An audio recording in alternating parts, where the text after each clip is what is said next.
நம்ம வீட்டிலே பிரச்சனை வருது, அது வேற ஆன்மா நம்ம ஆன்மா. நான் வள்ளலார கும்பிட்டேன், நான் அதை பண்ணேன், என் பையன் இப்படி பண்ணிட்டான், என் பொண்ணு.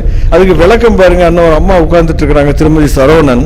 அவங்க வீட்டில் 2 பொண்ணுங்க, அருமையா வள்ளலார் அவங்க அக்கா தங்கச்சி ஈடுபாடு காட்டுவாங்க. சில பிரச்சனைகள் இப்போ கொஞ்ச நாளா இந்த 2 பொண்ணுங்க டைம் சரியில்லைன்னு வச்சுக்கோங்க. அதுக்கு நீங்க சொன்ன பதில் வந்தோன்னு அவங்க உட்கார்ந்து கண்ண முடி அழுதாங்க.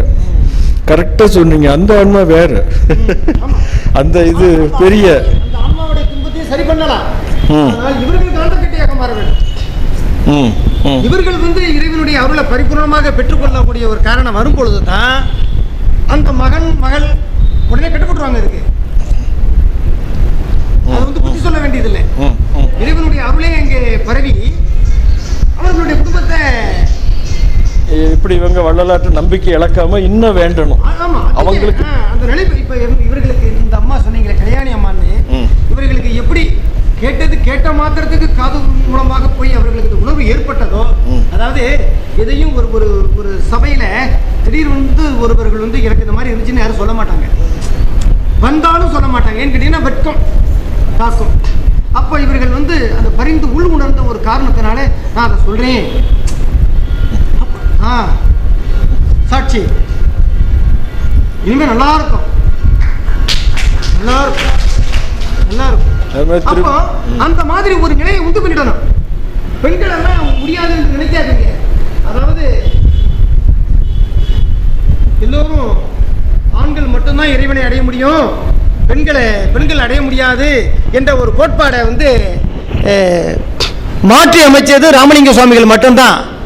ஏன்னா கடைசியில் ஒரு இதை சொல்றாரு, நான் ஆணும் இல்லை பெண்ணும் இல்லை நான் அழியும் இல்லைன்னார். அப்ப நீங்க யாரு? ஜோதி. அதாவது ஆன்மாவுக்கு ஆண் பெண் வித்தியாசம் கிடையாது.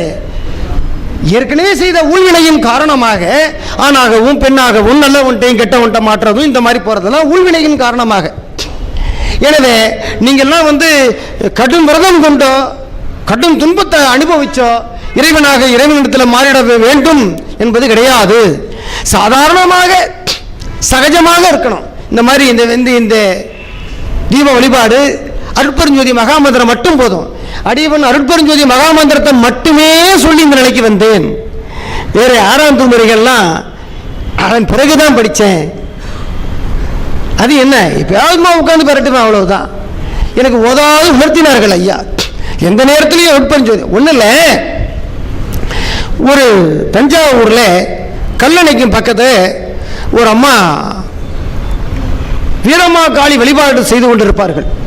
நந்திரம் அவர்கள் அப்படி செய்து கொண்டிருக்கும் பொழுது அந்த அம்மா அந்த சிறுதெய்வ வழிபாட்டில் அதிகமாக ஈடுபட்ட காரணத்தினால அந்த அம்மாவுக்கு வீரமா காளியோட சக்தி அதிகமாக இருந்தது உண்மை. இருக்க முடியும். அப்படி வழிபாடு நடக்குது. என்ன இந்த மாதிரி ஒரு அடியவர் அழைச்சிட்டு போயிருக்காருங்க. நான் சொன்னேன், நான் இங்கெல்லாம் வரமாட்டேன் பா, என்னை விட்டுடுப்பான்னு. இல்லை என்னால வாங்க, நீங்க ஒரு பக்கம் உட்காந்துருங்க அப்படின்னாரு. ஒரு 200-300 பேர் இப்படி ஃபுல்லா உட்காந்துருக்காங்க. அடியவன் நமக்கு என்னதுக்கு இது அப்படின்னுட்டு இந்த கடைசியில போய் இந்த பாசப்படியில் உட்காந்துருக்கேன். இவன் அந்த பார்க்க வந்தவர் அவர் போய் எல்லாரும் சேர்ந்து உட்கார்ந்துருக்கிறார். இந்த அம்மா இந்த பச்சை பரப்பி எல்லாமே செய்து வீரமா காளி அப்படின்னு அந்த வேலை ஊனி அந்த ஆற்றலை உண்டு பண்றா. உண்டு பண்ணிக்கிட்டு அந்த ஸ்டேஜில் உட்கார்ந்து குறிசொல்ல உட்கார்றா. அவனால குறி சொல்ல முடியல, அந்த அம்மாவால குறி சொல்ல முடியல. இது சத்தியமாக நடந்தது. அவ என்ன பண்ணிவிட்ட, இந்த காரணம் எப்படி இது ஸ்டக் ஆச்சு ஒன்னும் சொல்ல முடியலையே, நம்மள வாயை கட்டுதே, இது என்ன சமாச்சாரம் என்னடான்னு பார்த்துட்டு இந்த அம்மா எழுந்திருச்சு பார்க்கிறா. இவன் எந்த நேரமும் மகாமந்திரம் ஓடிக்கொண்டே இருக்கும் சகஜமாக. இவன் அங்க உட்கார்ந்து கிடக்கிறவனை பார்த்துட்டா. உடனே இந்த தனக்கு உதவி இருந்தான் பாருங்க, அவனை கூட்டிட்டு போய் அந்த உட்கார்ந்துருக்காரு பாரு, அவரை கொண்டுட்டு வாடான்ட்ட. கொண்டுட்டு வான்னு சொல்லணுமே. நான் என்னம்மா அப்படின்னு, ஐயா நீங்க வர வேண்டிய இடம் இது இல்லைங்களே, எனக்கு ரொம்பவும் இடைஞ்சல் ஆச்சுங்க ஐயா, நீங்க முதல்ல இதை விட்டு புறப்படுங்க ஐயா.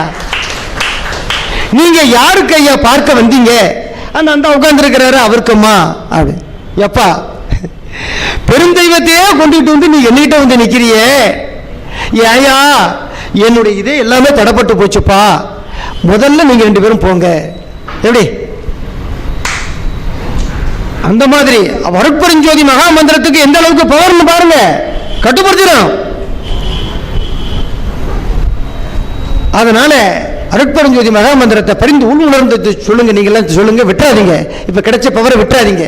அது போல அந்த அந்த தாயார் இருக்காங்களே அந்த கங்கைவெளி, அவங்க தான் அவர்கள் வந்து ஒரு ஒரு குடும்ப பெண் அவர்கள் பாருங்க இதில் பரிந்து உணர்ந்து சத்தியஞான ஜோதியில மாற்றத்தை கண்டு அவர்கள் உணவில் மாற்றம், தன் வாழ்வில் மாற்றம், எல்லாமே மாற்றம்.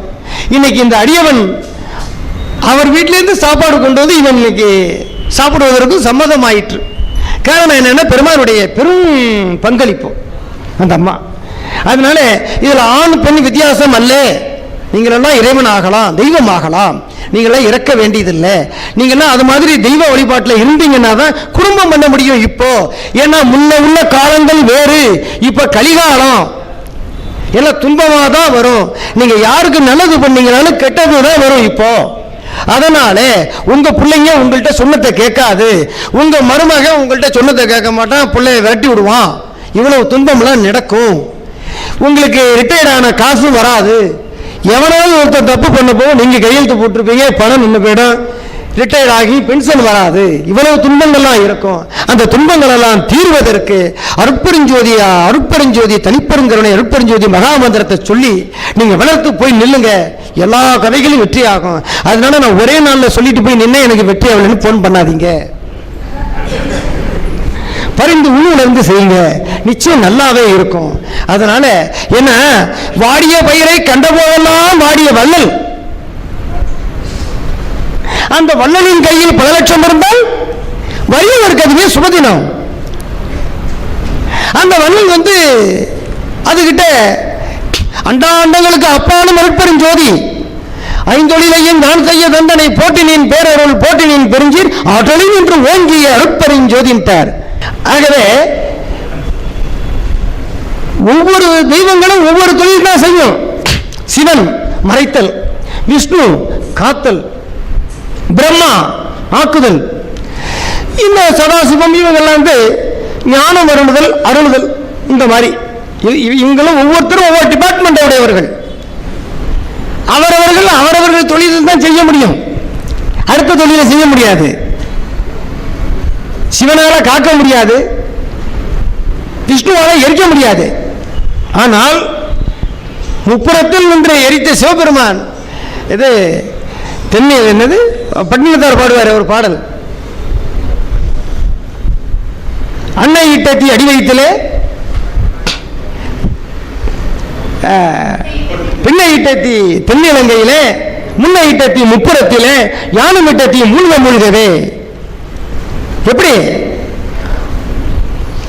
அதுதான் அது அந்த மாதிரி அதை தான் செய்ய முடியுமே தவிர 5 தொழிலையும் யாரும் செய்ய முடியாது. ஆனால் ராமலிங்க சுவாமிகள் 5 தொழிலையும் செய்யக்கூடிய ஐயா.